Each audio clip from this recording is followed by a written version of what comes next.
Mucemanio ni uria kuharirio ugikuruhania mabaruthi na atongoria ngathi cia iguru kuma ngwataniro ya mabũrũri ma Rũraya ni kuo ndereti ya gwikwanira hari uici wa kura yambiriirie umuthi hari mucemanio uria gukuruhanitie atongoria ngwataniro ya Kenya Kwanza on a credible election.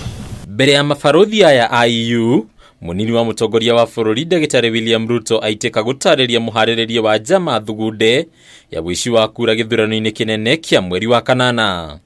It is, however, obvious and clear to us that there are functionaries in government who want to undermine the capacity of the IEBC to deliver a credible, transparent, democratic election. Kuregana na Ruto, Kamiti ya ithurano na mihaka ya IEBC nimwe ya kuorotwo riu ikirikana ni meheretio maritwa milioni 1 register-ini yayo ya aikia kura.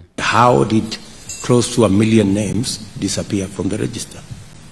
And many of those names are people from what we consider our stronghold. That elections are not judged free and fair on the basis of the conduct on the day of voting. Is the entire process, the integrity of the voters' roll. Ruto ugite atongoria makiria aria marang'ethanira nao makoretwo makihura githuri o muthenya makionania kuna itanya riao ria kumakungia wara riu Kenya Kwanza ikihugukira ngwataniro ya EU gutigirira ni athurima githurano giki na kinyi niguo gwithemana na thina wa ithurano. Certain public officials are chest stamping that they have the so-called system and the deep state to manipulate the election. Kuringana na muikariri giti wa Kamiti no Wafula Chebukati ni hinda ateti matiga gukorwo makiingiria uteti ndeto-ini ya mehariria ma githurano giki. Let's not talk about 1 million names missing. There's no such thing. It's not there. The 1 million names we are talking about are for those who applied for transfers, and we are undergoing the process of ensuring that the proper transfers are effected.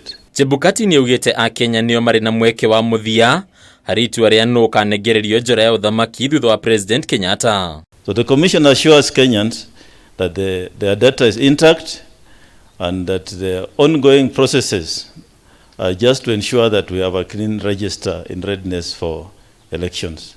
Ningĩ Kamiti ĩno nĩranĩire gũkorwo ĩharĩirie ũrĩa kwagĩrĩire makĩria harĩ ũma na ũtheri gĩthurano-inĩ gĩkĩ. Gũkũ ningĩ kĩũria ateti matige kũingĩria ũteti thĩinĩ wa mehariria ma gĩthurano gĩkĩ. Handũ-inĩ ya Kameme TV rĩtwa rĩakwa nĩ Bataru wa Mwangi.